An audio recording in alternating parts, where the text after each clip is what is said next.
நம்ம திமுக பேச வந்தவர் சொன்னாரு, சின்ன பிள்ளையெல்லாம் வந்து பாத்தீங்கன்னா கடத்திட்டு போயிடுறாங்க, பாத்துக்கோங்கன்னு. தமிழ்நாட்டுக்கு வரவங்கலாம் பார்த்து வாங்க, கிட்னியை கடத்திட்டு போயிடுறாங்க. ஏன் கிட்னி திருடிங்கன்னு கேட்டா, எங்களை பார்த்து திருட்டாச்சுன்னு சொல்லக்கூடாது, திருடன்னு சொல்லக்கூடாது, கிட்னி முறைகேடுன்னு சொல்லுங்க.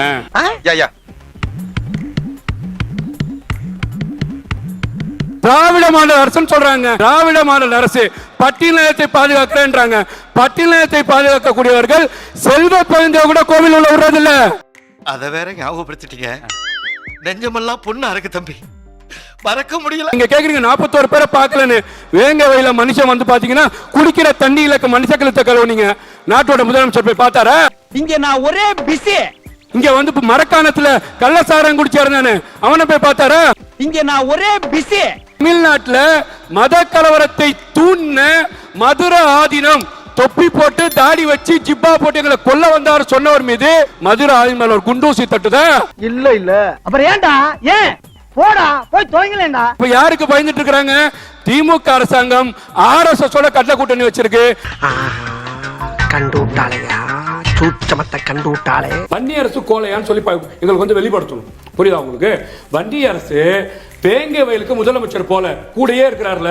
வன்னி அரசு வீரர் தானே, கேட்கணுமா கேட்க கூடாதா? கூடவே சுத்திரிய செவ்வாழ நீயாவது புத்தி சொல்ல கூடாதாடா? எங்க கேக்குறான்? வேங்க வயல்ல நீங்க வச்சிருக்கிற காவல்துறை மேல எங்களுக்கு நம்பிக்கை இல்லைங்க, எங்களுக்கு CBI வேணும்னு கேட்டீங்களா இல்லையா? இதுலயே வந்து உங்களுக்கு கொஞ்சம் மானக்கேடு கிடையாதா? எனி திட்டிங், எனி அபியூசிங், நோ சூடு, நோ சொர்ணை, நோ பாதரிங். இப்ப கோலை இல்லாத வன்னி அரசு மானாமதுரையில இன்னைக்கு பெரிய பிரச்சனை நடந்திருக்கு. ஏன் முதலமைச்சர் போல? ஏன் கருத்து தெரிவிக்கல? ஏன் அறிக்கை கொடுக்கல? ஏன் நடவடிக்கை எடுக்கல? தூத்துக்குடிக்கு இன்னைக்கு முதலமைச்சர் போல, இன்னைக்கு கனிமொழி போனா இன்னைக்கு முது புறங்காட்டி துரத்தி அனுப்புறாங்க மக்கள். அப்போ பட்டியலினத்துக்காகவே இயக்கத்தை நடத்தக்கூடிய வன்னி அரசு, வீர வன்னி அரசு, கோலை வன்னி அரசு, அதெல்லாம் கேட்கணுமா கேட்க கூடாதா? Emotional damage. நீங்க ஆளுங்கட்சி கூட இருந்துகிட்டு நீங்க இருக்க இன்னைக்கு வந்து நேத்து வந்து விஜயகாந்துக்கு 8 சீட்டு பிளஸ் 1 கொடுக்குறாங்க. நீங்க இன்னும் தொங்கிட்டு இருக்கீங்க. விடுதலை சிறுத்தையோட நிலைமை திமுக அறிவாலயத்துல இதுதான் பட்டியலின மக்களுக்கு ஆதரவு கொடுக்கறவங்க. இல்லப்பா, அடிமேல் அடி விழுந்துட்டே இருக்குப்பா. எத்தனை அடியை தான் சமாளிப்பேன்? கரூர்லயே இவர் காப்பாத்தல. படத்துல நாங்க பாத்துற விஜயன்னா எல்லாரையும் காப்பாத்துறாரு, எல்லாருக்கும் கஷ்டம்னா புரிஞ்சுக்கிறாரு, அழுகுறாரு. ஆனா நிஜத்துல நாங்க பாக்குற விஜயன்னா கரூர்ல இருந்து போயிடுறாரு. அப்ப எந்த விஜயன்னா ஒரிஜினல்? லியோல படத்துல பார்த்த விஜயன்னா உண்மையா, இல்ல கரூர்ல நாங்க பார்த்த விஜயன்னா? இவன் சரியான பைத்தியம் இல்ல, சரியாகாத பைத்தியம்டா. மாசா படத்துல கத்தி எடுத்துனாரே, குத்துனாரே. நாங்க என்ன லூசா? சட்டமன்றத்துல போய் ஹீரோசம் காட்டி சட்டை விஷயம் நிக்கிறதுக்கு லூசு டாம்பர் இருப்பா. ஏடா பேசற லூசுங்க, நான் பைத்தியக்காரனா? ஒவ்வொரு கூட்டத்திலயும் வேணும்னே ஆட்சியில இளநியும் மாறுமா வாழத்தாலையும் கட்டி தொங்க விடுறீங்க. வயிற்றுக்கு இல்லாத பிச்சைக்கார மாதிரி குரங்கு மாதிரி ஏறி பறிக்கலாம். இதுதான் கூட்ட நடத்த லட்சணமா? அப்படி ஒண்ணு நடக்குதுன்னா அட்லீஸ்ட் ஸ்டாப் பண்ணலாம்ல. எதுக்கு ஒவ்வொரு வாட்டியும் வேணும்னே எங்க மக்கள் அசிங்கப்படுத்துறதுக்கு வாழத்தால கட்டி தொங்க விடுறீங்க? என்ன பாயிண்ட் ப்ரூவ் பண்ண ட்ரை பண்ணிட்டு இருக்கு திமுக? இன்னைக்கு ஒண்ணு செம பெரட்டி பெரட்டா விட மாட்டேன். எங்க சொன்ன கேளுங்க. உங்களுக்கு பாலிசி மேல அறிவு கிடையாது, இங்க கடன் மேல தெளிவு கிடையாது. GST பில் லாஸ்ட் நம்பர் 1 கடன்கார மாநிலம். Fiscal health index NITI Aayog release பண்ணிருக்காங்க. டாப் 20 பெரிய மாநிலங்கள்ல 11வது இடம். சிரிக்கிறானி வெக்கமா இல்ல? நம்ம கடன் சஸ்டைனபிளா இல்ல, கடன் வாங்குற தகுதியில குறைஞ்சிட்டே போயிட்டு இருக்கோம். வாங்குற கடன் வட்டி கட்டறது கூட கஷ்டப்பட்டு இருக்கு. Fiscal health index report 2025 NITI Aayog release பண்ணிருக்காங்க. எடுத்து படிங்க. இல்ல என்ன ரிப்போர்ட் யாரை கேளுங்க, நான் அனுப்பிச்சுறேன். இன்னைக்கு என்ன தீர்மானத்தோட வந்திருக்கான் தெரியலடா சாமி. தமிழகத்தை தலைகீழ குடிய வச்சிட்டு தமிழகத்துல எல்லா பாராமீட்டர்ஸ்ல கீழ தள்ளி விட்டுட்டு ஆட்சின்றீங்களே, பிரஸ் மீட் பத்தி பேசுறீங்கல்ல. முதல்வர் ஏதாவது ஒரு வார்த்தை இந்த தூய்மை பணியாளர்கள் போராட்டத்துக்கோ, செவிலியர்கள் போராட்டத்துக்கோ, ஆசிரியர்கள் போராட்டத்துக்கோ ஒரு வார்த்தை, ஒரு பிரஸ் மீட் அஇஅதிமுக ஆட்சி நடந்ததுனாக்க 2500 ரூபாய் கொடு பொங்கலுக்கு, 5000 ரூபாய் கொடு பொங்கலுக்கு. இன்னைக்கு நிதி நிலைமை பாத்தீங்களா? இவங்களுக்கு கொடுக்கணும் இருக்குது, கொடுக்கிறதுக்கு கஜானால காசு இல்ல. ஒரு கரும்பு 1 கிலோ அரிசி தான் இன்னைக்கு நிலைமை. கஜானாவை தொடச்சி கழுவி காய வச்சுட்டு போகுது. அடுத்து வரக்கூடிய அரசாங்கத்துக்கு எவ்வளவு பெரிய நெருக்கடி ஆகும் இன்னைக்கே பதிகிறேன். இதுதான் உங்களுடைய ஆட்சி லட்சணம். இந்த லட்சணத்தை விட்டுட்டு போறவங்க இவங்க எப்படி வர முடியும்? நீங்க கேளுங்க. ஒரு பேரம் சொல்லுங்க. குழந்தை கைக்கு எரிஞ்சு கஞ்சா போகுது.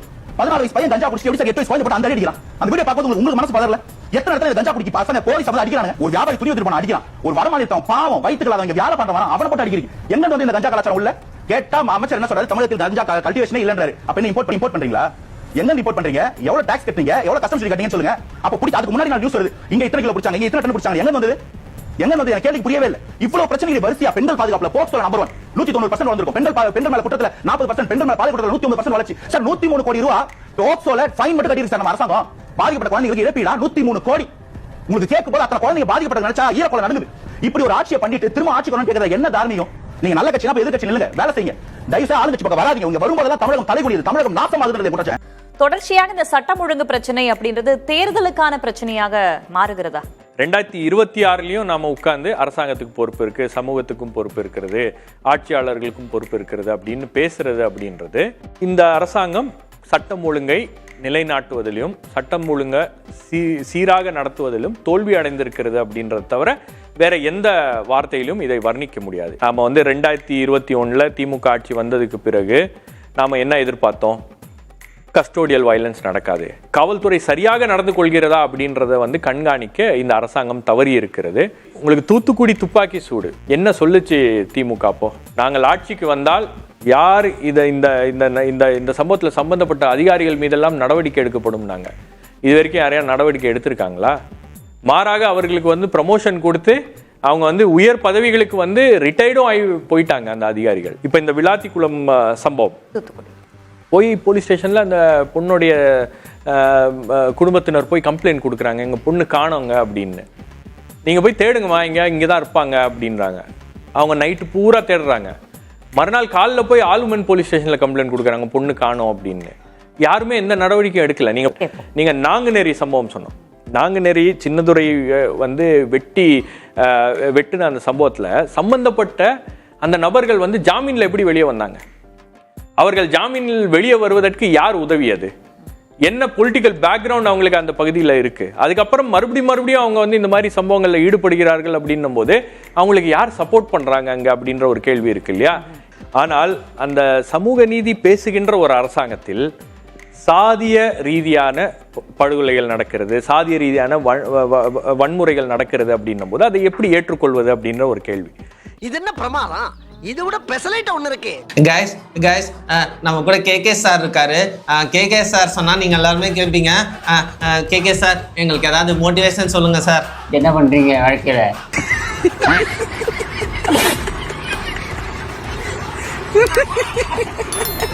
சார் நாங்கள் 200 ரூபா சம்பாதிக்கிற உடன் பிறப்பா இருக்கோம் சார். இது ஒரு பழப்பா?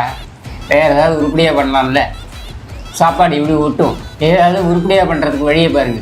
உழைச்சி சாப்பிடுங்க. சரியா? காலையில் ஏதாவது சாப்பிட்டீங்களா? வீரன் குடித்தேன். அப்புறம் எங்கேருந்து உருப்பிடுறது? உடம்பெருப்பான உளுத்தம் பருப்பு மாதிரியே இருந்தால் அப்படியே. அப்புறம் என்ன படிக்கிறீங்க? முரசொலி. நான் தான் வணங்காமல் போயிட்டேன், நீங்களும் முரசொலியை படித்து தான் வணங்காமல் போனோமா?